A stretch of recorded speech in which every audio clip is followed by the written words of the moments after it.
Another warning to the prison officials, this time from the Attorney General.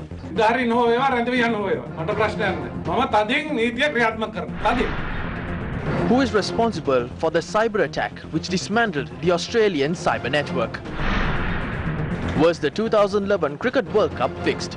Sports Minister Dallas Alaha Peruma informs Secretary to investigate into Mahinda Ananda's allegations. Did 45,000 letters actually get soaked in the sea? Explanation by the Postal Department.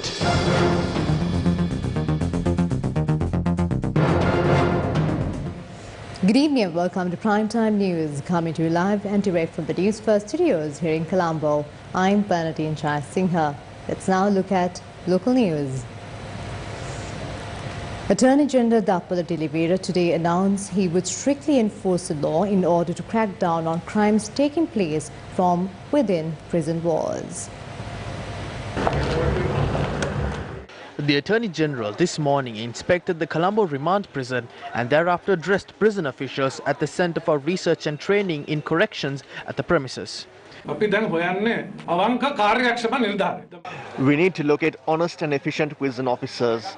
Public trust on this department has collapsed, and you are aware of the present situation. There are a group of corrupt officials in the prison system. Today, prisons have become a training ground for criminal activity. Why is that? Because there is no discipline among the inmates and the prison officers. When prison officers are addicted to bribery and corruption, the inmates are addicted to committing crime. They are addicted to trafficking drugs and smuggling illegal goods inside prisons. All serious and violent crimes are planned from within prison walls. The underworld gangs have found their way into prisons. A part of these gangs are in prison and the other part are outside. Both sides are connected. There are some prison officers who protect the inmates. That is a threat to law and order and national security. If these wrongs are not corrected, we cannot build the country. There will be no development in the country if there is no law and order. Do not be afraid to enforce the law. I am here to send a message to those who violate the law. I will enforce the law against anyone, be it an inmate or a prison officer. The Attorney General also commented on changes which need to be made in the prison system. The Attorney General's department concluded action with respect to 19,000 criminal cases in the past 15 months while dispatching a total of 10,895 indictments to the High Courts. The Child Abuse Cases Unit, which had a backlog of 17,000 cases, managed to bring the figure down to 2,000 cases. Have an objective and move forward. The country's prison system faces many challenges, mainly the impossibility to enforce the law properly due to overcrowding and congestion. There needs to be a prisons intelligence unit, and it is paramount to have such a unit to gather vital intelligence from within prisons, as inmates won't give information. Suitable appointments need to be made. The main issue is the flow of drugs into prisons, followed by communication. These need to be dismantled. There is no legal division in the prisons empowered to take disciplinary action. I will support efforts to establish a legal division. A majority of the prison officers need to be rehabilitated. The underworld is not here alone. Officers need to be trained to dismantle these syndicates. If inmates are not going through rehabilitation and are going back to committing crime, what is the purpose of having prisons? Every Sri Lankan prison must be equipped with state-of-the-art CCTV cameras monitored around the clock from a control room staffed by trained and experienced personnel. Be honest in your work. Send me the names of the corrupt officials. I will take care of the rest. Do not allow anyone to waste time. Sadly, there are many time wasters amongst us.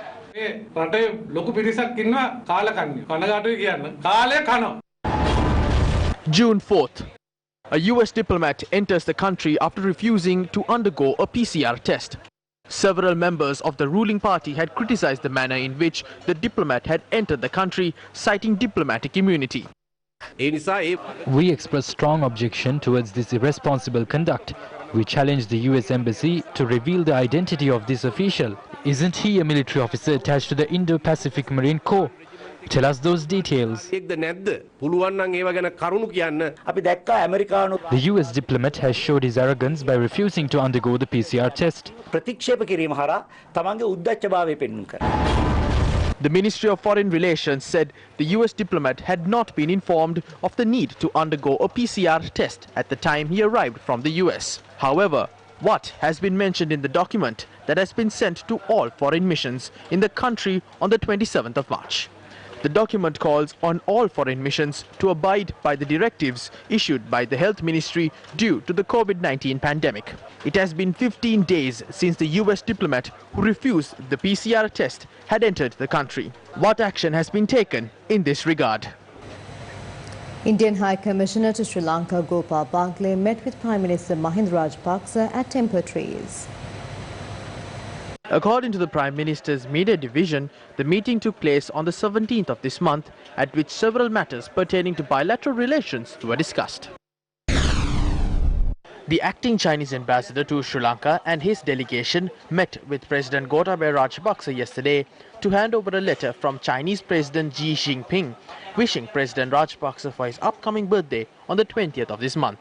According to the President's media division, the Chinese delegation also conveyed President Xi Jinping's deep appreciation of Sri Lanka's successful efforts to fight the COVID-19 pandemic. One of the most notable events in the world today is the cyber attack on Australia's government and industry bodies. Computer networks in many sectors, including government agencies, were disrupted. This activity is targeting Australian organisations across a range of sectors, including all levels of government, industry, political organisations, education, health, essential service providers and operators of other critical infrastructure. Those who are engaged in this are not doing this to help us. That's certainly not their intention, and so you could describe it as malicious, and that is why our awareness levels need to be raised. We raised this issue today not to raise concerns in the public's mind, but to raise awareness in the public's mind. This is the world that we live in. These are the threats that we have to deal with. Australia's state broadcaster ABC News, citing several experts, said that the cyber attacks are most likely being directed by China's premier intelligence agency. The report said that this could be in response to the Australian government's decision to ban the 5G technology from a major telecommunications provider in China. However, the Chinese government has denied these allegations. A spokesperson for the Chinese Foreign Ministry said the claims of hacking originated from the Australian Strategic Policy Institute, which he says is funded by US companies and is making fictitious claims about China. However, according to foreign media reports, Australia has been able to identify and tackle the cyber attack with preemptive and immediate action. The recent remarks made by the former Sports Minister Mahinda Nandaludgamage on the Newsline programme, alleging that the 2011 Cricket World Cup finals had been fixed, has stirred up controversy. Today, Sports Minister Dallas Alha-Peruma had instructed the ministry to carry out a full-scale investigation into the matter. I am telling this today. We saw the 2011 World Cup. We could have won it. The match was against India. We committed an act of betrayal. Following instructions issued by the Sports Minister to investigate the claims, Sports Secretary KDS Ruwanchandra filed a written complaint at the Special Investigations Unit on malpractices in sports. In his complaint, the Sports Secretary had called for an investigation to be carried out under the Prevention of Offences Relating to Sports Act No. 24 of 2019 and to take the relevant legal action. He had also informed investigators to submit the progress of their investigations once in every 2 weeks. The finals of the 2011 Cricket World Cup was played on the 2nd of April at the Wankhede Stadium in Mumbai. The Sri Lankan team played the finals after making 4 changes to its lineup. Chamara Silva, Rangana Herath, Ajantha Mendes and Angelo Matthews, who played in the other matches of the tournament, were replaced by Chamara Kapugedera, Tisara Pereira, Suraj Randev and Nuwan Kulasekara in the final. The coin toss, which had taken place twice before the game, was also a significant event in the final. Mahela Javardhana remained unbeaten on 103 as Sri Lanka closed their innings after taking first lease of the wicket. Sri Lanka had scored 274 runs for the loss of 6 wickets at the end of their allotted 50 overs. Chasing a target of 275 runs to win, India were at 1.31 runs for the loss of 2 wickets. However, Gautam Gambhir, who scored 97, and Mahendra Singh Dhoni, who remained unbeaten on 91, saw India safely crossing the target with the loss of only 4 wickets. Mahindananda Alutgamage served as the sports minister at that time. D.S. De Silva was functioning as the chairman of Sri Lanka cricket at that time, while Nishantha Ranatunga served as the secretary of the cricketing authority. Suraj Dandania served as Sri Lanka's World Cup tournament director. During the World Cup tournament, Aravinda De Silva had been serving as the chairman of the selection committee, while Amal Silva, Ranjit Fernando and Shabir Asghar Ali served as the members of the panel. This is an incident which has brought disrepute to the country. I don't think it will take time to uncover the truth. If they know that something like this has been done, and if those who did it also know it, I don't see any reason as to why it would take a long time to uncover the truth. If a public representative is making such remarks, then instead of misleading the public, they should be able to name the individuals who were involved in match fixing. If they don't reveal the names, the people should be able to reject those who make such statements. On behalf of the future cricketers and their parents, I am making a request to enforce the law to its fullest extent in order to eliminate the unpleasant attitude shown towards the game and to make the game clean. If there is no system to do it, a system must be created in order to enforce the law.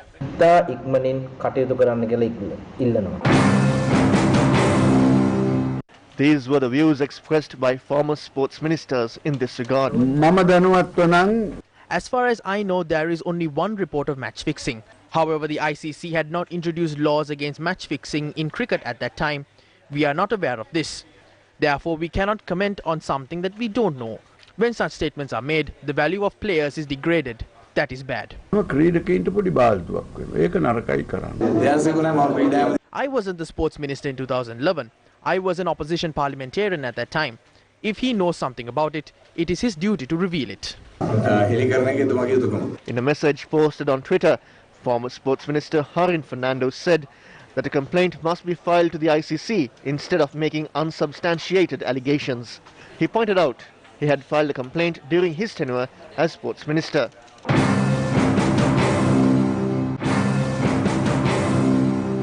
The match-fixing claims involving the finals of the 2011 Cricket World Cup has become a focal point of discussion across political platforms. When Kumar Sangakkara and Mahela Jayawardena spoke about the Homagama Cricket Stadium that was to be constructed to obtain commissions, we knew that they would face reprisal. Although they invited Kumar Sangakkara and Mahela Jayawardena to temple trees and accepted their remarks, we knew that there would be a payback for this. This is what has happened. If the players are not linked to match fixing, there is nothing to feel upset about this. If the players were not involved, the relevant action will take its course in line with those remarks. If they are innocent, problems arise when they become upset and tweet about that by responding to those remarks. The government or the cricketing authority can take a policy-based decision on whether a ground would be constructed or not. If they played under the cricketing authority, they can provide their viewpoint to them. I feel that there is no need to wear the hat and become upset if they haven't done anything wrong.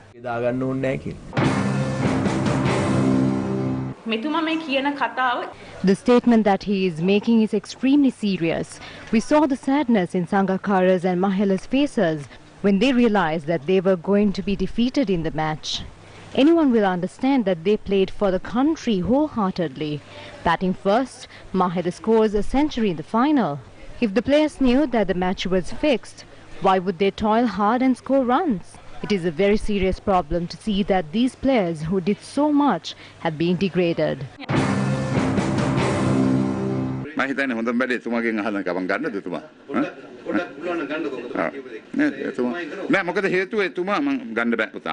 His phone is switched off. He might have said it with evidence in his possession. He made that statement with utmost responsibility.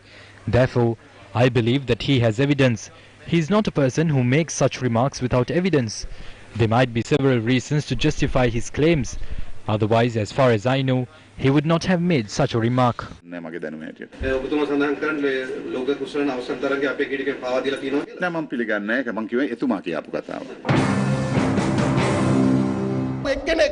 A person left his wife at the Bambalapitiya bridge, obtained money from an Indian bookmaker and went out for a run out at the SSC ground.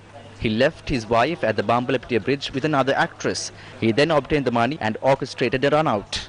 Our players were involved in match fixing. There are people who fixed matches. They are on the national list of the SLPP.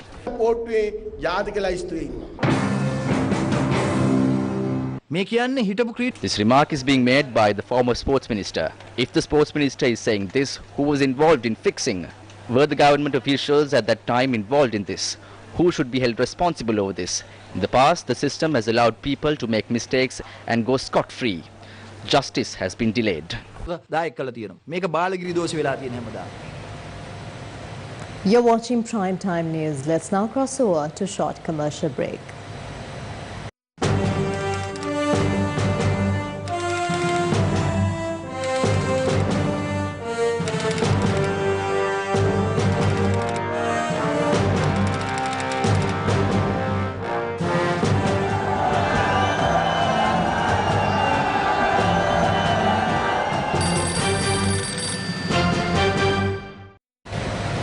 Welcome back to the news.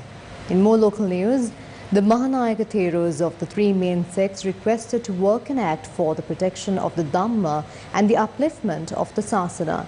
In a joint statement, the Mahanayaka Theros said that according to what has been seen in the media recently, some monks are engaging in activities that are not in accordance with the bhikkhus. The Mahanayaka Theros state that it is best to abstain from unnecessary activities during troubled times, as advised by Lord Buddha.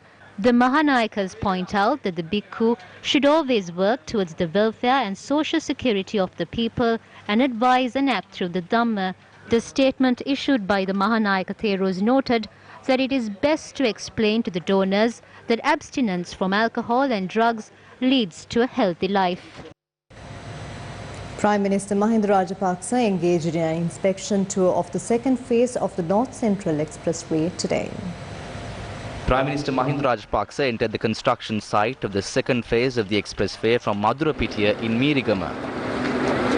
After inspecting the main operational centre of the Rilavulua section in Meerigama, Prime Minister Rajapaksa inquired of the progress of the project. The period of the contract given to the expressway project, which will include 4 lanes and 6 interchange centres, is 30 months. The director of the expressway project had informed the Prime Minister that awarding of the contract without the purchasing of land in a proper manner was one of the many reasons for the delay in completing the project. Certain contractors have done a good job while some have closed down. They were not paid and went bankrupt. Once we settle their dues, they will return to work and operations will resume. The government is in the process of addressing the issue. The foundation stone for all of these projects was laid by me, but soon after there was a change in government. If our government was in power, this project would have been completed by now. We hope to complete this project as soon as possible. Subsequently, Prime Minister Rajapaksa attended a public rally which was held at the residence of Shanta Bandara in Alawur.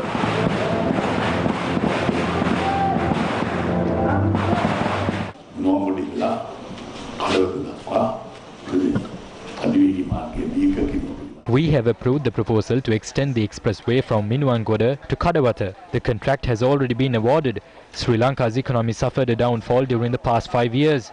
The former government handed over a bankrupt government to us. We all know how hard the president works towards developing this country. He has told me to handle political matters while he will focus on the development of this country. Together, we are going forward.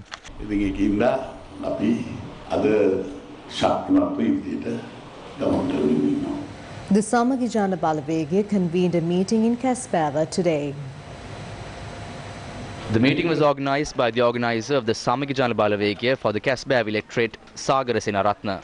දැන් MCC එක කුඩුපට්ටම් කරනවා කියපු මේ ආණ්ඩුව හිමින් සීරුවේ America එක්සත් The government, which said that they will abolish the MCC agreement, is now slowly asking for more time from the United States to reconsider it. This is what you call a political game. They play this game well. They fool the people by misleading them. When I say that I will take the responsibility of Sirikota, the ones from the Pohottua have become very concerned.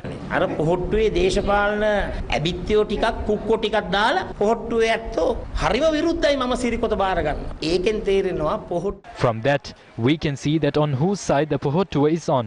When Sajid Premadasa says that he will take in charge of Sirikota, the Pohottua is very concerned. දැනට සිරිකොත බලධාරීන් සමග දේශපාලන හාදු දිදී ඉන්නවා. අනේ මෙහෙමත් දේශපාලනයක්.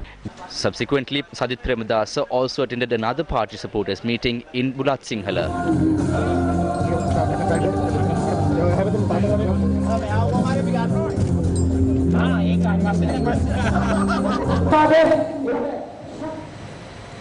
These were some of the views expressed in the political arena today. 2020. At present, the situation surrounding COVID-19 in the country is being managed well. Our neighboring country, India, on the other hand, is facing a huge threat due to COVID-19. I believe the support extended by the United National Party has also played a role in managing the pandemic in our country.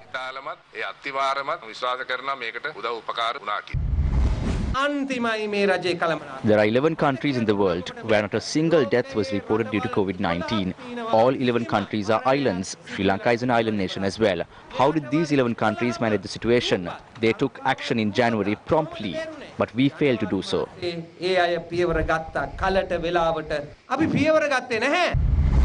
Amidst the outbreak of COVID-19, some are engaged in marketing the woes and difficulties of the general public with attempts to divert their attention towards countries like Vietnam and Cuba. Even though members of the Yahapalne government at present represent different groups, those who destroyed this country are the ones representing the opposition as a whole.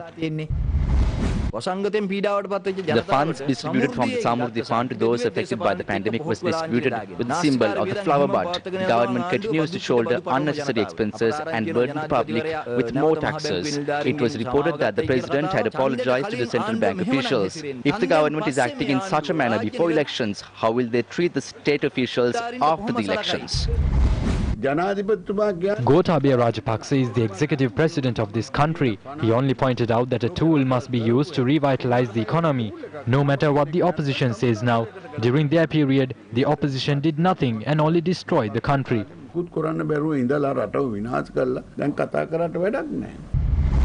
Telecasting the meeting between the president and central bank officials will not develop the economy. Have you ever witnessed former Singaporean Prime Minister Lee Kuan Yew scolding state officials?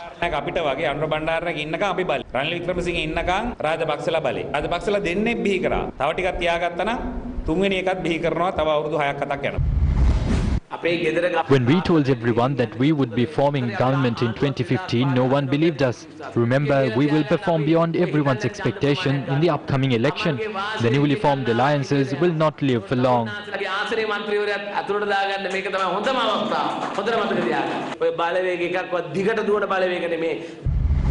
Sajid Premadasa was appointed to the working committee of the UNP by Ranil Wickremesinghe. During the presidential election, he accompanied Sajid Premadasa to the stage and declared him as the presidential candidate of the UNP. Can we abandon him after that? There are only 10 in his group.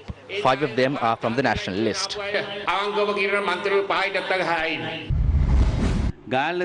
One individual of the 12-member group from the Galle district has already joined the Rajapaksas. How do we know how many will join them? We must let go of them. Establishing a government with the Rajapaksas will not lead to any economic development. The United National Party can develop the economy.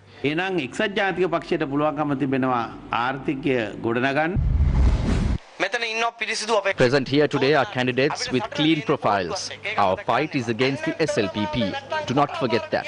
The office of the Sri Lanka Communist Party is based at Kota Road. Opposite Salaka is the office of the Sama Samaj Party. Where there is no mandate, there is no political party. 2020. Leader of the Tamil National Alliance, R. Sambandar, expressed the following views about the possibility of working together with Prime Minister Mahinda Rajapaksa today. President Rajapaksa at that time, particularly his failure to come up with a political solution to the national question. If things change and he's prepared to act in the interest of the whole country, in the interest of all the people in the country, Sinhalese, Tamil, Muslims, everyone, and if we can work together to build a better Sri Lanka where all citizens will be equal, where justice will be meted out to everyone, we can be supportive of such a government headed by Mr. President Mahinda Rajapaksa or any other responsible person in his party. Tamil United Freedom Front leader Vinayagamurthy Muralidharan addressed a gathering in Navidan Valley in Ampara. Prime Minister Mahinda Rajapaksa invited me to join from the national list this time as well. He said I should join from the national list and that it won't be a problem. He even asked why I'm willing to go through the hassle of contesting. But I told him that he offered the same chance twice and that I have decided to contest the election. I said I will win the election and join him. The Karathi chairman made a statement about me saying that Karuna Amman is dangerous than the coronavirus. What he said was true. Only 9 people died from the coronavirus, but we killed more than 3,000 army soldiers in one night at Elephant Pass. You understand it, don't you? So what he said was correct.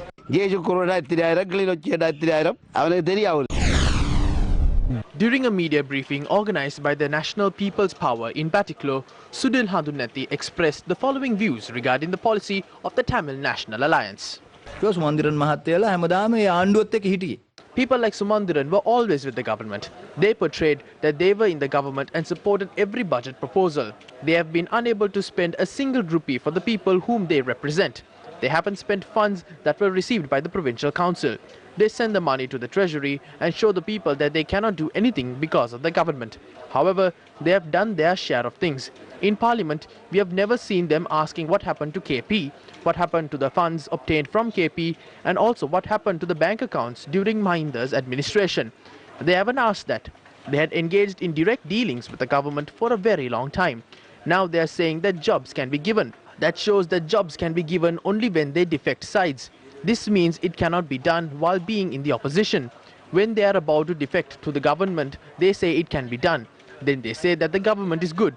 What kind of two-faced politics is this? There must be a policy. They have proven that they do not have a policy.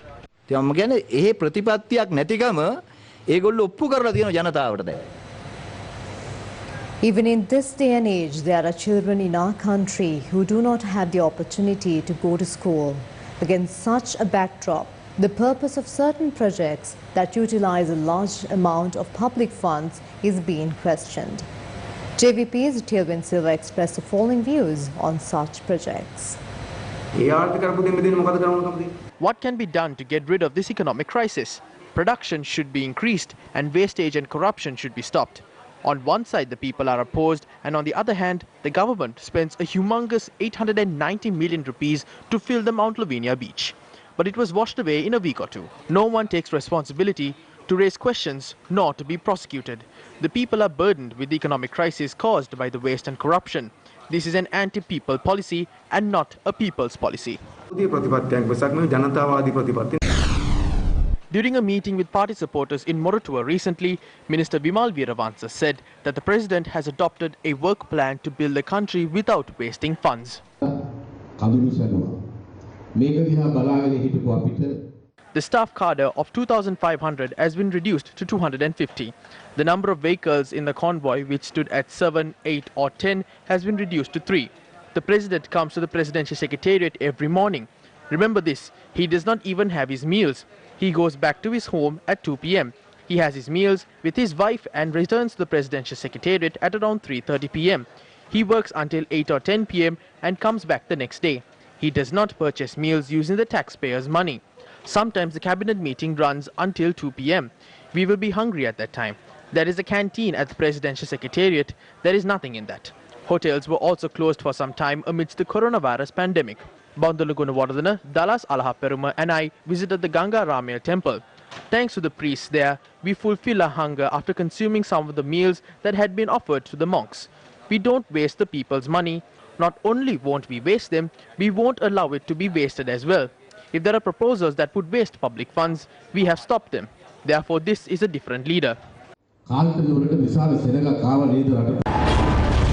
Fugitive ex-governor of the Central Bank of Sri Lanka, Arjuna Mahendran, is still at large. Interpol informed Sri Lanka that Mahendran changed his name. The bond scam led to serious losses, and exact value and extent of these losses are still being calculated. Do you remember the infamous Greek bonds? In 2011, Sri Lanka invested in the Greek economy, which was already collapsing. 22.16 million euro Greek bonds with a face value of 33 million euros were purchased. The governor of the central bank at the time was Ajit Niwad Cabral. When the Greek economy eventually fell apart, suggested collapse, Sri Lanka made great attempts to dispose of those bonds. According to reports, Sri Lanka suffered a loss to the tune of 2.3 billion rupees as a result of this. Multiple investigations and judicial process were put into place, but nothing was completed. The people have not forgotten these events. We want a clean parliament. We want a clean government. Think before you vote.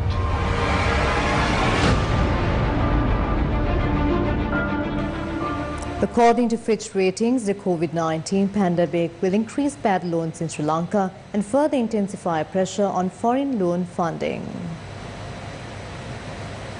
According to the rating agency's report, refinancing foreign currency liabilities, which accounted for 23% of total sector funding at the end of 2019, will be a challenge for Sri Lankan banks due to the sovereign's weak credit profile, a slowdown in remittance inflows and worsening global funding conditions. Fitch expects asset quality to deteriorate for all banks in 2020 and 2021, with a more pronounced decline for banks with high exposure to SMEs and the more affected corporate sectors such as tourism, apparel and retail. Bad loans had risen to 4.7% of gross loans by end 2019 from 3.4% a year earlier. According to the Finance Ministry's 2019 annual report, almost 25% of bad loans stemmed from the SME sector.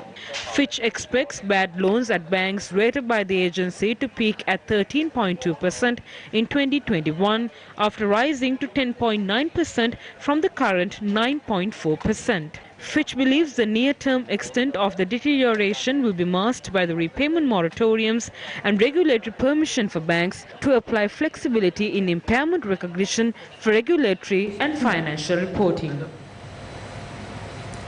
Leptospirosis cases have recorded a more than 100% increase this year, April and May, when compared to the same period last year, while it has shown a tenfold increase in May compared to the cases reported in April this year. The number of leptospirosis cases that stood at 132 in April this year had risen to 1,014 in May, recording an increase of 882 cases, while only an increase of 197 cases had been recorded from April to May last year. This was after the number of leptospirosis cases, which stood at 311 in April last year, had increased up to 508 in May. Leptospirosis has shown a 136% increase in May this year compared to the same month last year, while it has risen 99.6% in April this year against last year's April. Official figures show that leptospirosis has affected 2,820 people so far in 2020.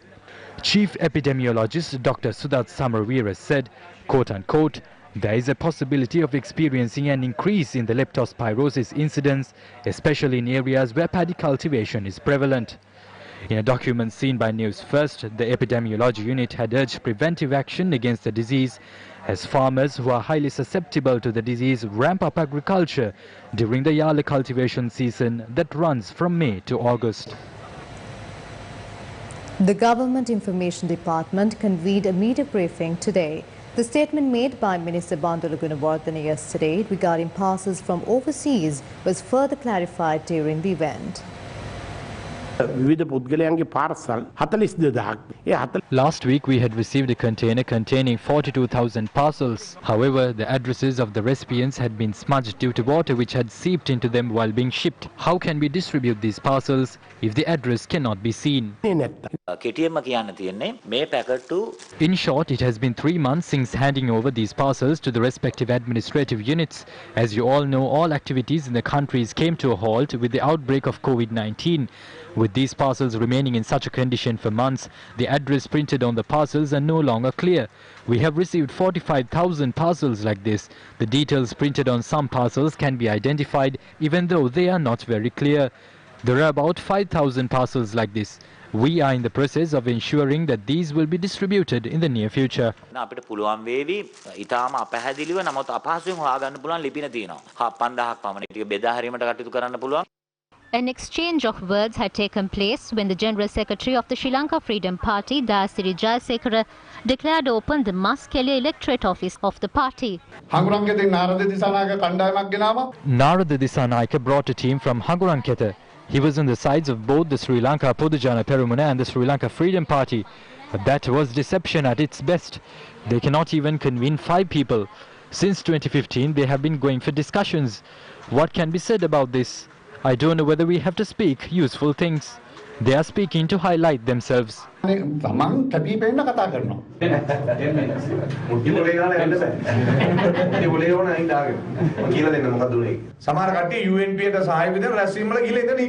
Some people went to the meetings of the UNP to vote for them. The doctor who spoke now also did the same. I would have told it to his face if he was here. However, he left. By name he is an SLF peer, but he is in the UNP. That is the problem. We can stand with the Sri Lanka Podujana Perumuna on the problems of the country. That is because the SLF peers are with them. If not for the SLF peers, the Sri Lanka Podujana Perumuna wouldn't exist. Therefore, are we to stay in the same camp and win the voters of the SLPP, or defect to the UNP and make the SLPP win? I don't understand that theory. Always remain straightforward. Problems may arise. However, the SLF peers must be able to face problems. If we had not made this decision, Gotabaya Rajapaksa would have... Though highways and expressways fill the urban city, building a bridge in a rural village seems only a distant dream to the villagers of Uva Paranagama. This is their story. This 200-meter-long bridge, located in between Uva Paranagama and Haliala, was constructed during the British rule. After capturing power in the hill country, this bridge was constructed for transportation purposes.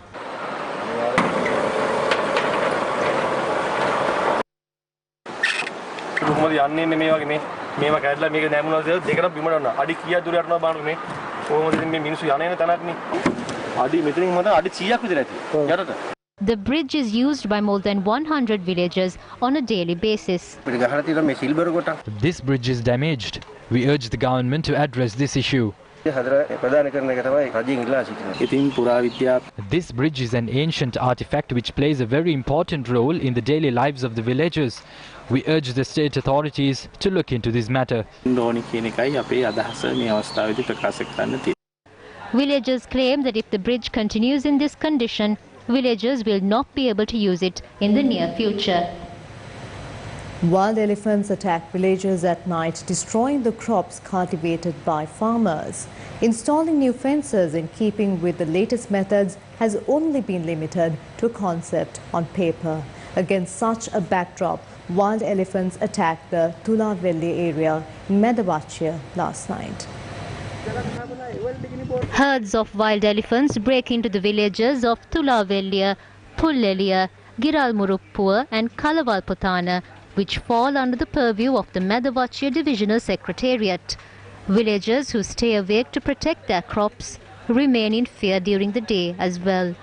Wild elephants destroy the crops that have been cultivated by villagers after pawning their jewellery just before the harvest is reaped. 2 lives narrowly escaped death when wild elephants attacked the village of Tulavellia in Medavachia. When I was having a chat with my father, we heard a noise.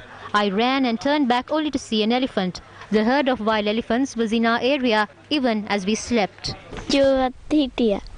Sometimes we climb on top of our roofs at night. We keep the light switched on at night. Despite that, the wild elephants continue to eat the crops in the field.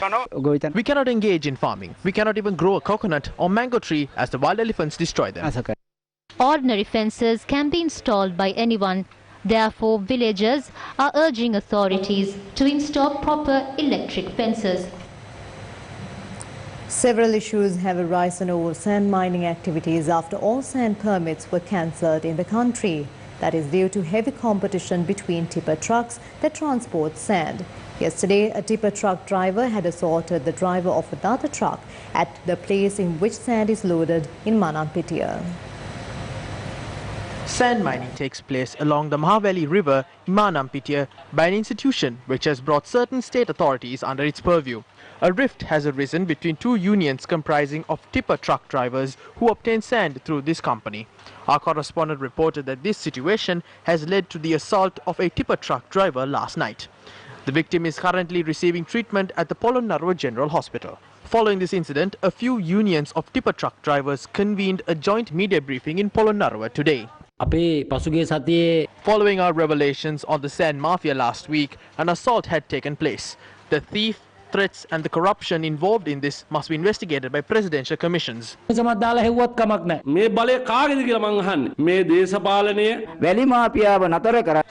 that the prices of sand has been regulated to stop the sand mafia.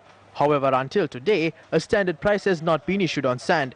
The innocent people have been inconvenienced through this. A group of people who were involved in the sand trade in the Vadamara-Chikudapane area in Jaffna have been hit by several issues at present. That is because businessmen from other areas deprive the people in that area for transporting sand. A group including Jaffna District Secretary Kanapati Pillai Maheshan and former parliamentarian M.A. Sumandiran arrived in the area and held a discussion in this regard. Accordingly, a decision has been reached to allow these individuals to obtain sand as usual. 2 suspects have been arrested along with 58 kilograms of Kerala cannabis in the Kakarativu Island in Jaffna. According to the Sri Lanka Navy, the stock of seized Kerala cannabis has a street value of 6 million rupees. The Sri Lankan Navy received information about a good exchange between a Sri Lankan and an international vessel at the sea borders. The stock of cannabis was recovered from a dinghy boat during a raid in the Kakarativu Island. The suspects are 30 and 40-year residents of Siritopur in Mana. The Navy added the arrested suspect will be handed over to the Jaffna police for further investigations. A statue of Lord Buddha donated by Prime Minister Mahinda Rajapaksa was vested with the Mulgirigala Rajamahaviharaya today.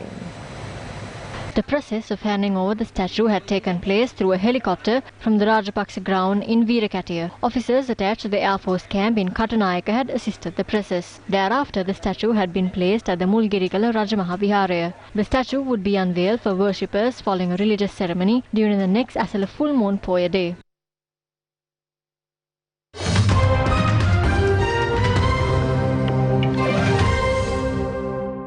Human rights campaigner Malala Yousafzai has expressed her joy and gratitude after finishing her final exams at Oxford University. The 22-year-old who survived a shot to the head by Taliban soldiers studied politics, philosophy and economics. Up next is your international roundup. According to Indian media reports, China has freed 10 Indian soldiers following a deadly clash between the two sides on Monday. The Hindu newspaper quoting military sources said those released included a lieutenant colonel and 3 majors. The Indian government has not confirmed the news nor confirmed that any of its troops were missing. The fight in the Galwan Valley left at least 20 Indian soldiers dead and raised tensions between the two powers. For the first time in 11 years, a police officer has been shot dead during a routine traffic stop in Auckland, New Zealand. Another officer was seriously injured. The shooter fled the scene in a vehicle and it's not known if he's been caught. Police in New Zealand do not normally carry guns and it is rare for officers to be killed in the line of duty. More than 450,000 people have died as a result of the COVID-19 pandemic and more than 8.4 million people have been confirmed to have been infected, with more than 4 million have recovered. With the world's worst outbreak outside the United States, Brazil now has 978,142 confirmed cases and 47,748 deaths. We leave you tonight with the Negative Sri Lanka theme song performed by the staff at the Pelimix company. Good night.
Madda, Nagitimu, Sri Lanka.